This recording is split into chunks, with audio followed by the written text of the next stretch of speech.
안녕하세요, 하와이 대저택입니다. 5분 안에 끝나지 않는 5분 컷, 하루 5분으로 갓생 살기. 오늘은 밥 프록터의 부의 확신에 담겨있는 내용 중에서 여러분들과 함께 생각해보고 싶은 부분을 말씀드리고자 합니다.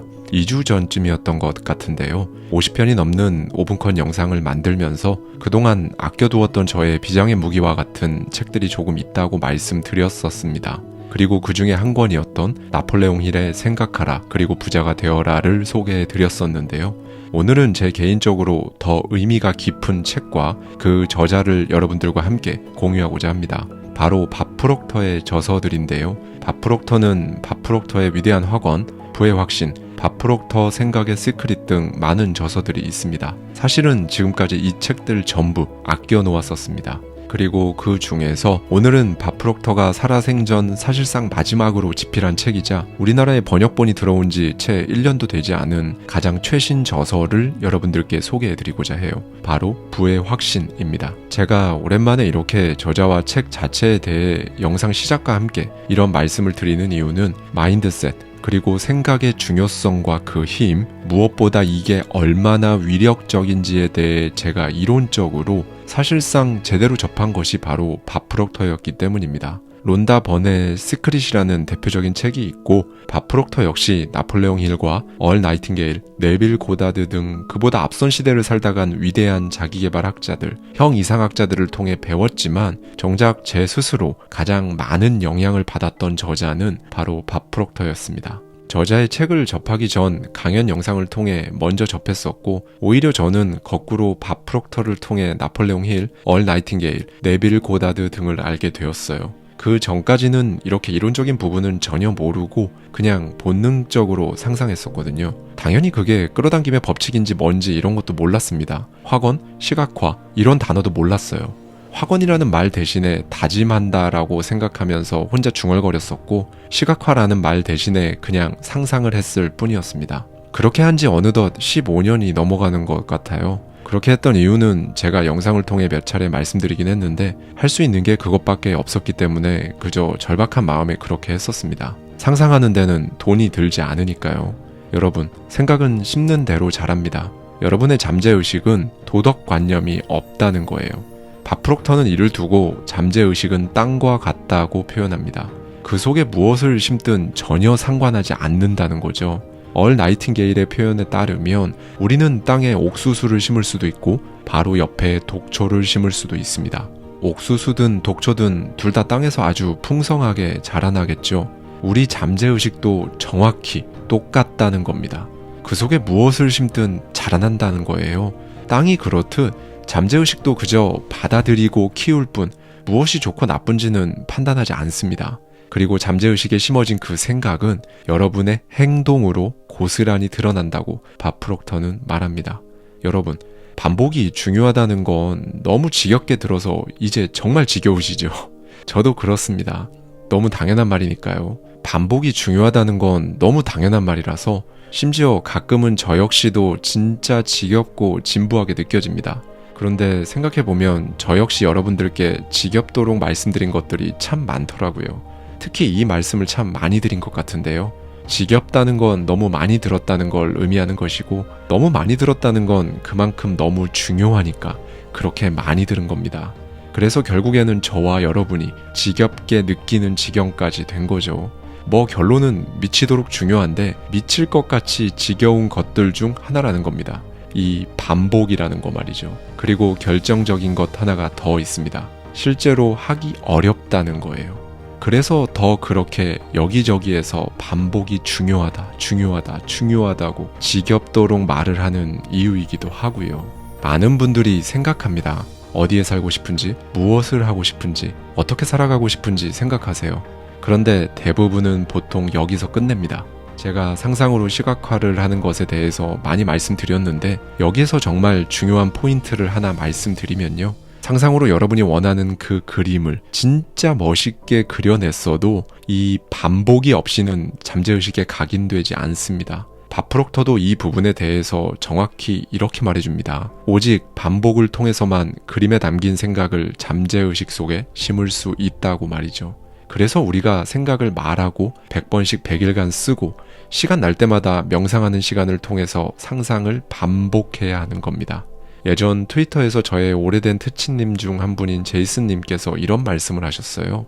동기부여는 샤워하듯이 매일 해야 하는 것이다. 당시 저는 이 말에 정말 격하게 공감했습니다. 우리가 오늘 샤워를 막 2시간 동안 정말 깨끗하고 완벽하게 했다고 이제 샤워는 한 2, 3주 안 해도 되겠다라고 생각하지 않잖아요. 똑같습니다. 결국 말이든 손으로 직접 쓰는 것이든 상상으로 시각화를 하는 것이든 목적은 딱 하나예요.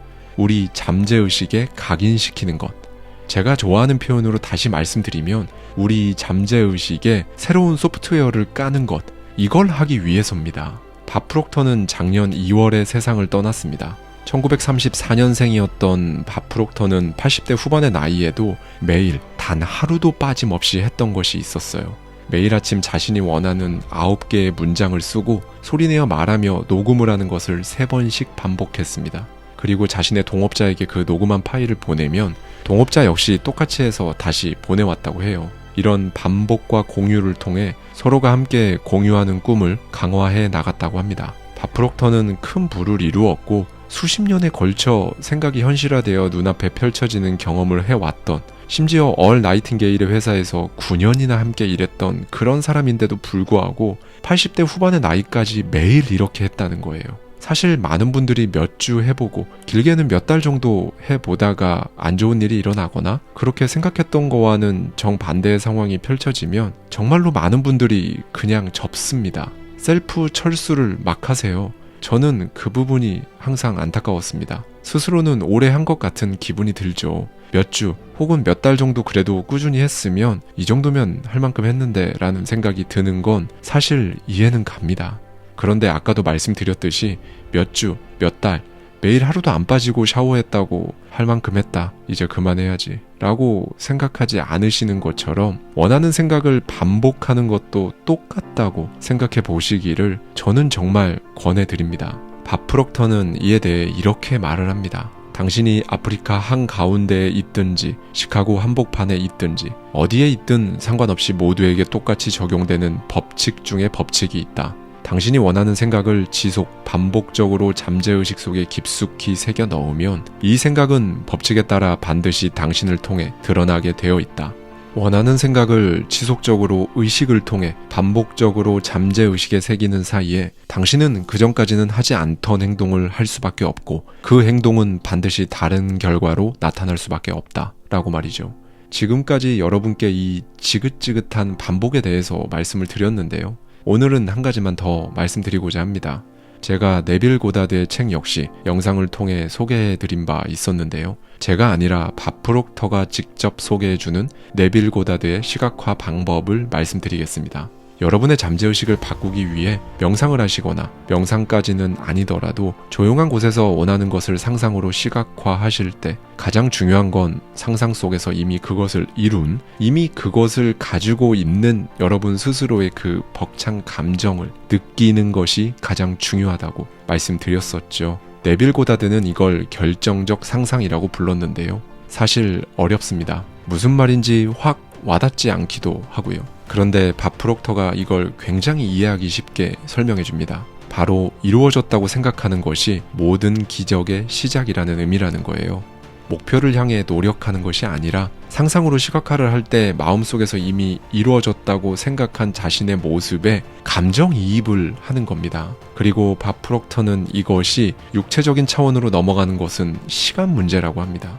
그런데 여기서 제가 여러분께 꼭 드리고 싶은 말씀은 이렇게 하는 것에 대해서 굉장히 시니컬하고 부정적이며 조롱하거나 비꼬는 사람들은 미국이든 한국이든 항상 있다는 것도 이해하셔야 해요.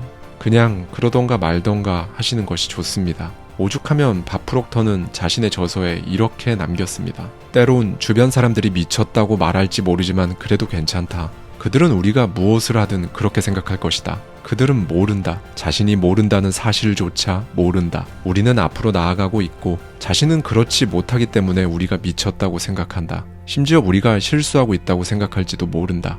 사실을 말하면 우리는 올바른 방식으로 행동하기 시작했지만 이렇게 행동하는 사람은 아주 극소수다. 사람들의 95%가 똑같이 노력하지만 오직 5%만이 성공한다.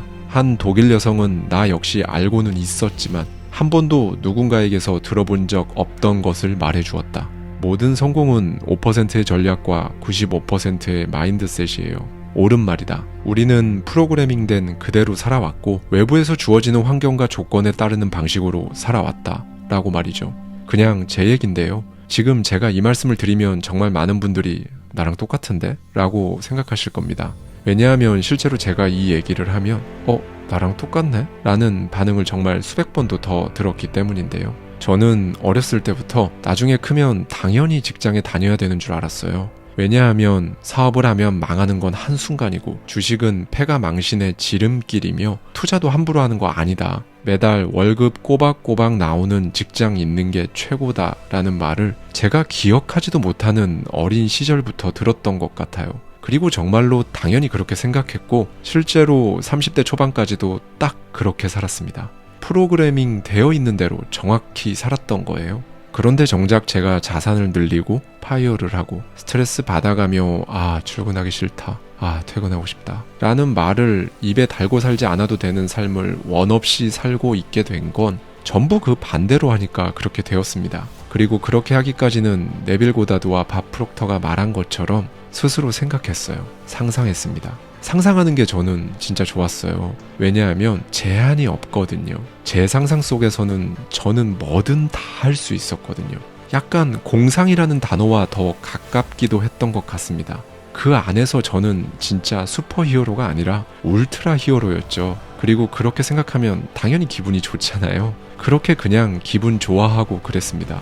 그리고 기분이 좋으니까 더 자주 그렇게 공상 같은 상상을 했었던 것 같아요. 결정적으로 제가 제일 마음에 들었던 건 제 상상이니까 당연히 그 세상은 아무도 못 본다는 거였습니다. 이게 진짜 좋았고 특별하다고 생각했어요.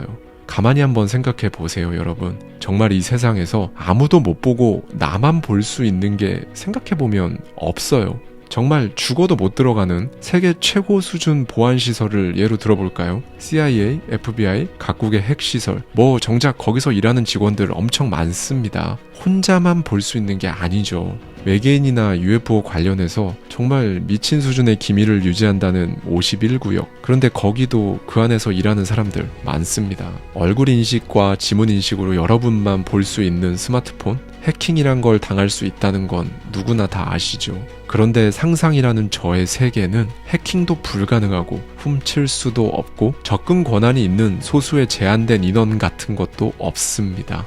100% 저만 볼 수 있어요. 100% 여러분만 볼 수 있다는 겁니다. 그리고 그 세계는 여러분이 심은 것들이 그게 무엇이든 풍성하게 자랄 거예요. 마지막으로 이 말씀을 드리고 싶습니다. 원하세요. 욕망하세요. 만일 여러분에게 욕망이 있다면 그걸 이룰 수 있는 능력도 있는 겁니다. 능력은 욕망과 함께 온다는 나폴레옹 힐의 이 말을 한 번쯤 생각해 보실 수 있는 하루가 되셨으면 좋겠습니다. 감사합니다. 지금까지 하와이 대저택이었습니다.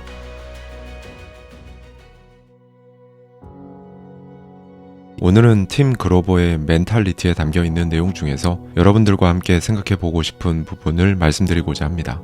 팀 그로버는 마이클 조던, 버락 오바마 등 한 분야에서 세계 최고 수준에 있는 인물들의 멘탈 코치로 유명한데요. 번역본이 비교적 거의 최근에 나왔기 때문에 저 역시 이 책을 최근에 읽었습니다. 세계 최고들의 멘탈 코치니까 분명 저자만의 특별한 부분이 있을 거라고 기대했었는데요. 역시나 있었습니다. 그리고 그 특별한 부분은 다름 아닌 정말 자비 없이 뼈를 때리는 매운맛 중에 매운맛이었어요. 그 전까지 제가 책으로 접했던 매운맛 중에 가장 매운맛이라고 생각했던 저자는 그랜트 카돈이었고 그보다 약간 덜 매운맛 저자로는 게리 비숍이 있었습니다. 그런데 저의 개인적인 느낌으로는 팀 그로버는 그랜트 카돈을 넘어서는 매운맛이었어요.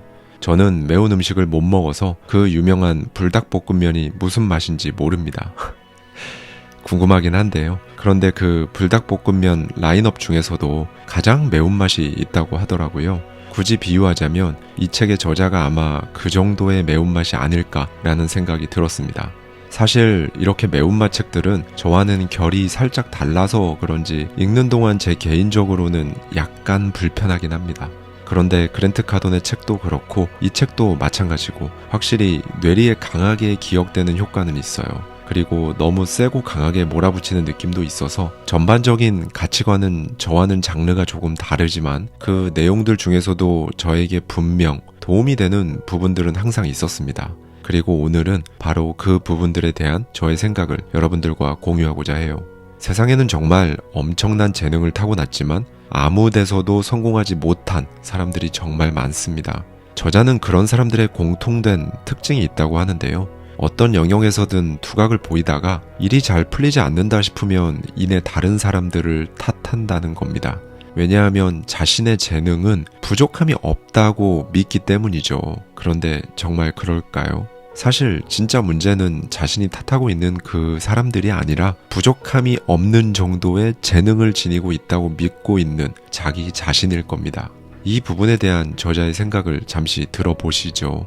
진정으로 성공하고 싶다면 꽤 잘하는 정도에 만족해서는 안 된다. 결국 그 수준을 넘어설 방법을 찾아야 하는 것이다. 그 모습과 과정이 늘 아름답지만은 않지만 그게 진실이다. 목표가 아무리 실현하기 어려워 보여도 다들 불가능하다고 말해도 상관없다. 당신은 해낼 수 있으니까. 저자는 이런 것들을 가능하게 하는 것은 바로 멘탈리티고 결국 최후의 모든 것은 전부 멘탈 싸움이라고 강조합니다. 저자는 자신이 코칭했던 세계 최고의 인물들 뿐만 아니라 본인 스스로도 실제로 그렇게 해냈습니다. 세계 최고의 멘탈 트레이너로 성공한 거죠. 팀 그로버가 어떻게 버락 오바마, 마이클 조던, 코비 브라이언트 같은 사람들의 멘탈을 코칭하는 이 분야 세계 최고가 될 수 있었는지 한번 들어보실까요? 멘탈리티는 불가능을 현실로 만드는 사람들의 이야기다. 나는 정말로 누구나 그렇게 해낼 수 있다는 것을 안다. 시카고에서 고등학교를 다니던 시절 작은 키로 농구부 활동을 했던 그때 나는 TV에서 노스캐롤라이나 대학교의 경기를 보고 마이클 조던을 처음 알게 되었다.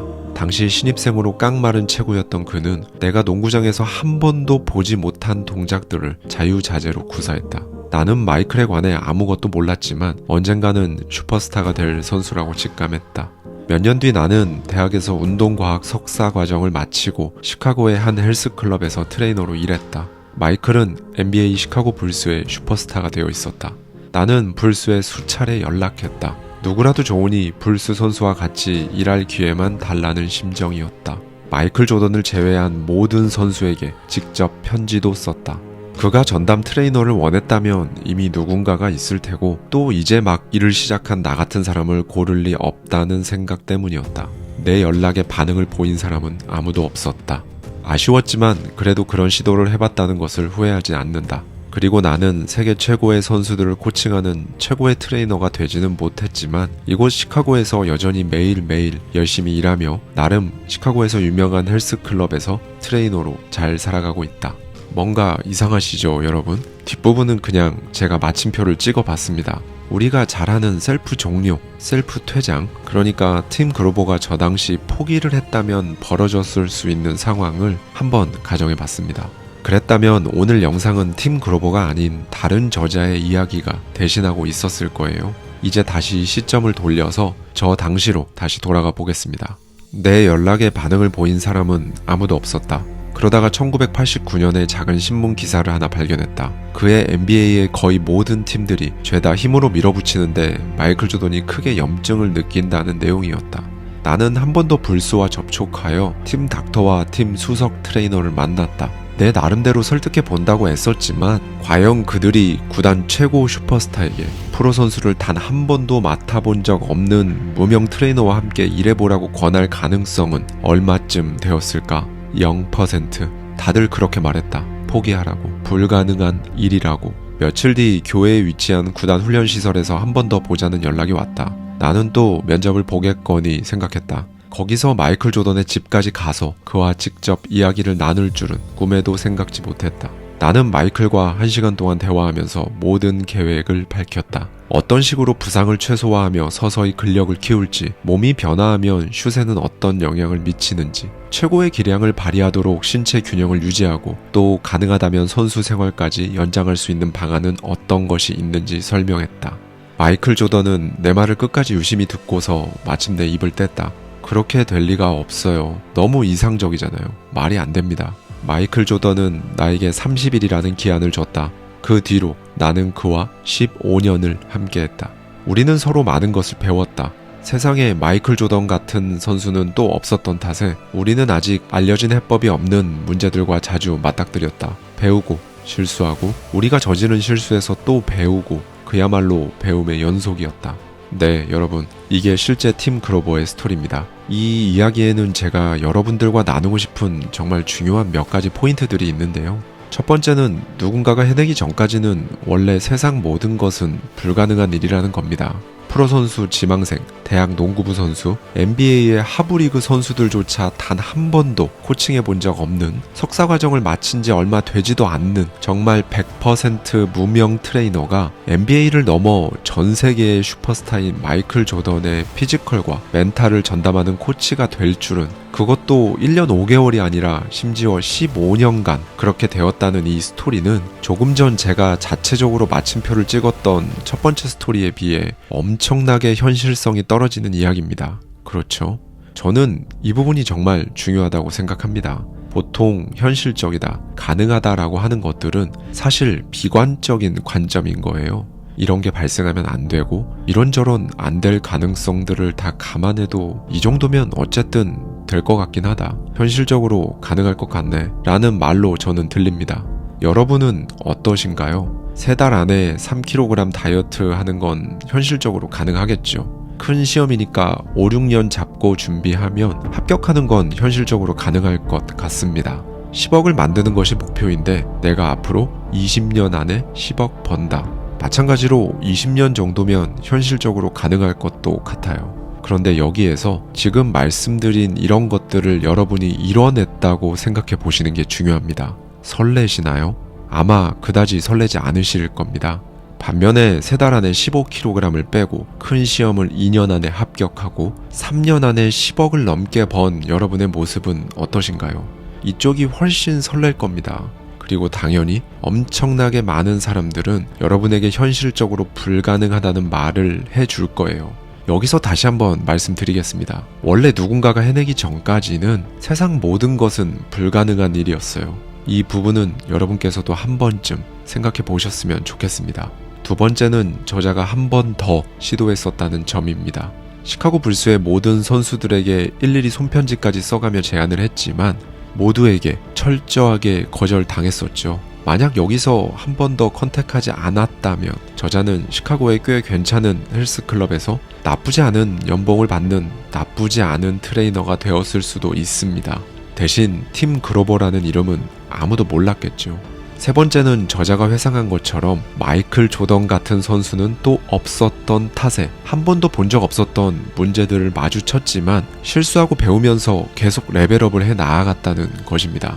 제가 이 부분을 말씀드리는 이유는요, 세상에 마이클 조던 같은 선수는 절대로 없는 것처럼 세상에 여러분이라는 사람은 여러분밖에 없습니다.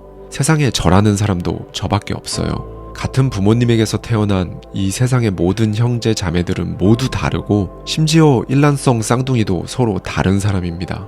이것이 의미하는 건 저와 여러분은 앞으로 단 한 번도 생각해 본 적도 없는 이상한 상황이나 문제들을 마주할 가능성이 굉장히 높다는 거예요. 그런데 그건 당연한 겁니다. 사람인 이상 당연하다는 거죠. 팀 그로버, 마이클 조던, 여러분, 그리고 저는 모두 각자 처음 겪는 여러 문제와 상황들을 각자 지나가야 합니다.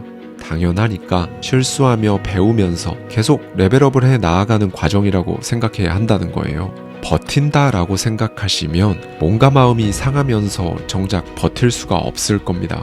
셀프 종료, 그러니까 포기하는 그건 너무 아깝잖아요. 눈에 안 보여서 그렇지 만약 여러분이 80-90%까지 왔는데 그 시간과 경험치를 그냥 매몰시켜 버리는 건 정말 너무 아깝다는 겁니다.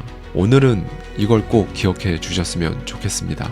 여러분이 만약 남들이 불가능하다고 생각하는 목표를 향해 가고 계신다면 2가지가 필연적으로 따라올 겁니다. 그 목표를 향해 갈 때 느껴지는 고독감, 그걸 이루기 위한 여러분의 처절한 노력을 아무도 이해하지 못하는 현실, 이렇게 2가지가 여러분을 따라올 텐데요. 저자는 이에 대해 스포츠계를 지배한 최고의 선수들 모두 이 2가지에 관해 이야기했다고 말해줍니다. 그리고 이건 제 생각인데요. 우리는 엄청나게 많은 미디어로부터 이런 타이틀을 자주 접합니다. 성공한 사업가, 투자로 성공한 누구, 대박 신화. 너무 많이 듣고 봐서 사실 별 감흥이 없기도 하죠. 그런데 미디어가 말하는 저 타이틀은 사실 자서전으로 치면 마지막 챕터에 해당할 겁니다. 첫 페이지부터 200~300페이지에 걸쳐 이어지는 고립과 상대적 박탈감, 주변의 조롱, 비웃음, 이 모든 것들을 지나온 그 처절한 과정들이 적혀있는 부분은 모두 건너뛰고 사람들은 마지막 챕터에 적혀있는 저 한 문장의 결론만 발췌독하고 기억한다는 거죠. 지금 여러분의 자서전을 쓴다고 생각해 보시는 건 어떨까요? 화려한 마지막 챕터를 쓰려면 그 앞에 훨씬 더 많은 분량의 챕터들을 먼저 써야 할 겁니다. 그리고 여러분은 그걸 지금 쓰고 계신 거고요. 이 부분에 대해 한 번쯤 생각해 보실 수 있는 하루가 되셨으면 좋겠습니다.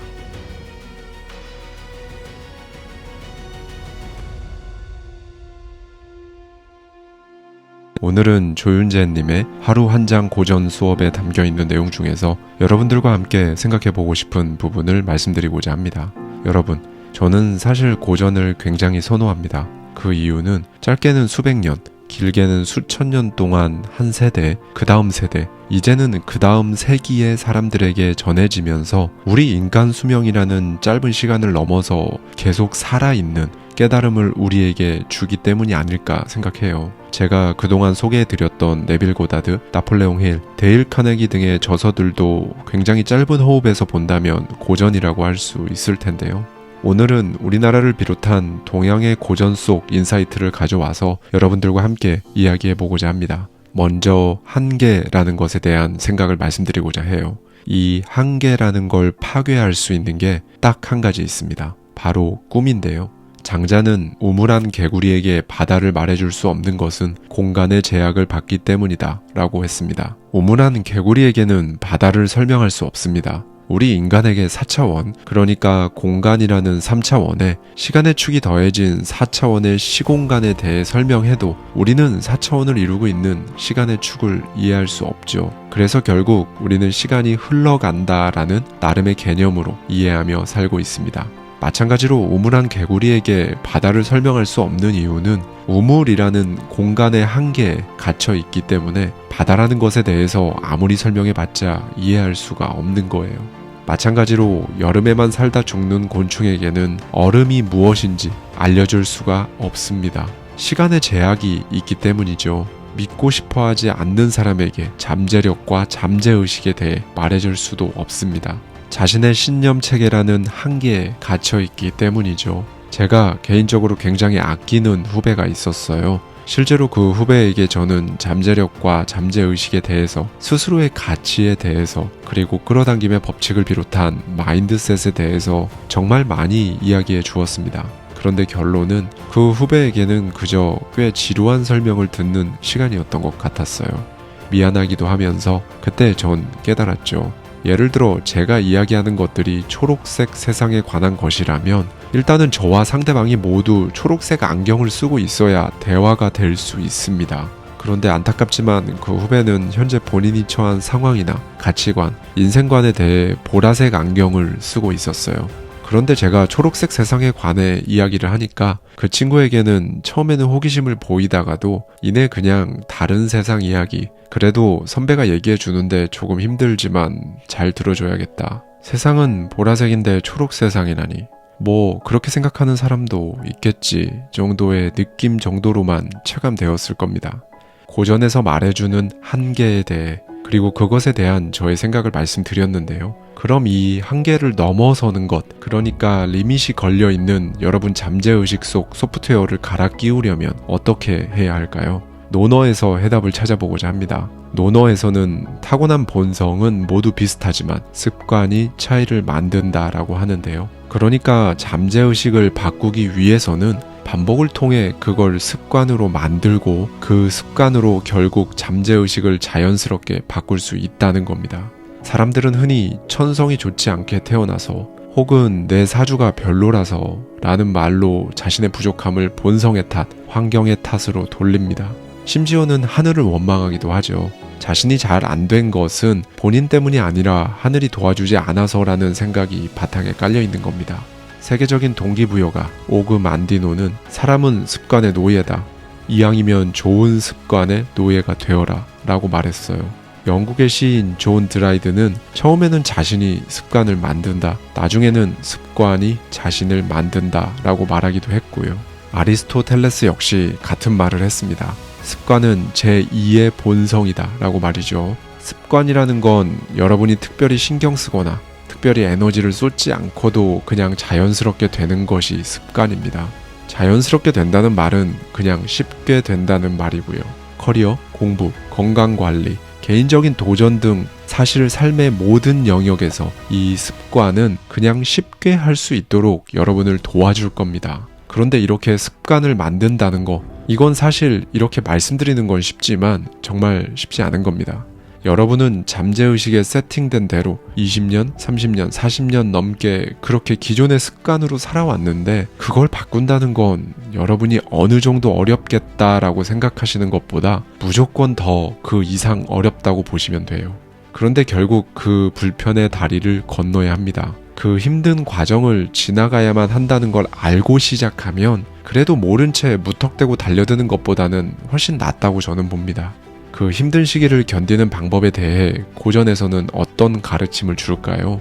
자찬 묘지명에 보면 어릴 때에는 학문의 뜻을 두었으나 20년 동안 세속의 길에 빠져 선왕의 훌륭한 정치가 있는 줄 알지 못했는데 이제야 여가를 얻게 되었다라는 말이 있습니다.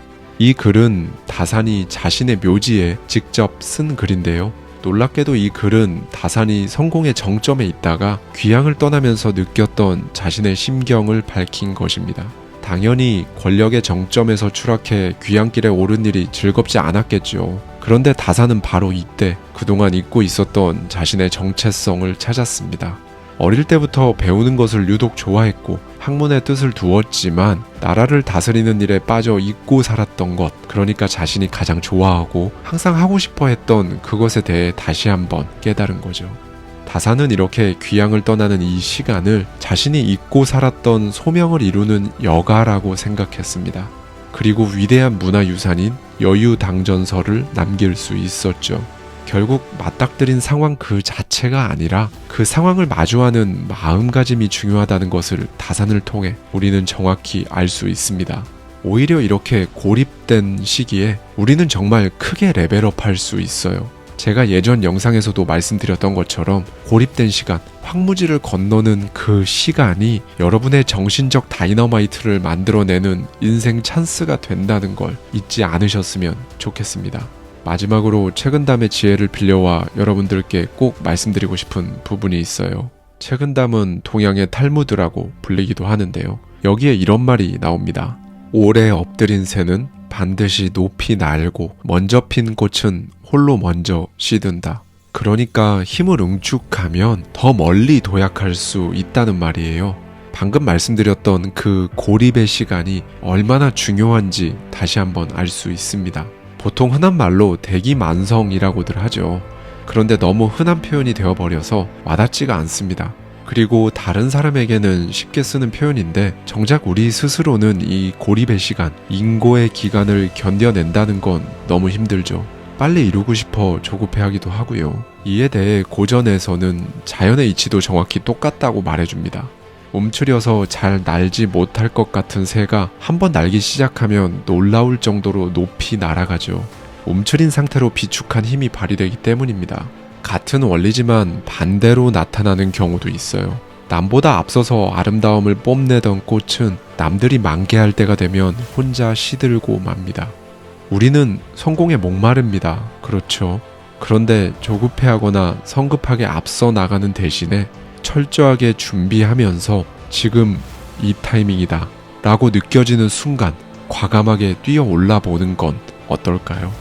오늘은 이 부분에 대해 한 번쯤 생각해 보실 수 있는 하루가 되셨으면 좋겠습니다. 감사합니다. 지금까지 하와이 대저택이었습니다.